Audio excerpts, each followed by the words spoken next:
They logged 11,000 miles crisscrossing Texas just to see their children. Then we're halfway across the state and we just hurried so fast. Zavenda Young and her husband Edson Jessop have been living like nomads, shuttling back and forth between where their 4 little ones were in foster care. They were so excited. They just on a high. Even though we traveled all night, they hardly slept. They just so excited to see each other and to be coming home and to be with mother and father. Their kids and more than 400 others from a West Texas polygamist compound spent the last 2 months in state custody.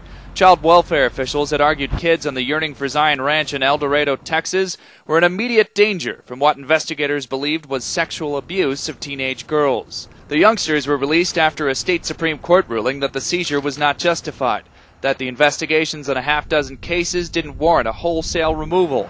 The members of the Fundamentalist Church of Jesus Christ of Latter-day Saints deny any abuse happened on the compound. I feel like that everybody's been fed a whole bunch of garbage about us.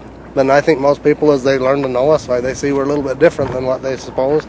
Even as FLDS families trickled back onto the ranch, the local sheriff says authorities will continue to investigate the compound.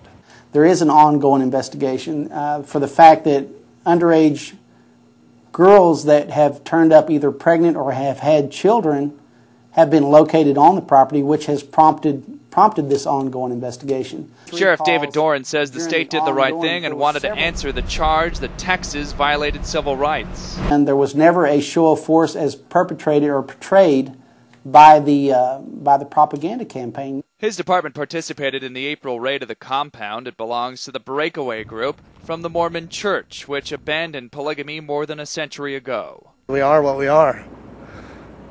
And I'm the same kind of man that my grandfather was, my great-grandfather, and on back. And I don't know why the world wants to change me. A phone call purportedly from a 16-year-old girl started the investigation. She claimed her middle-aged husband had beat her, but she has not been found, and police are checking to see if that was all a hoax. These families have conditional custody of their children, and they're just happy to be reunited.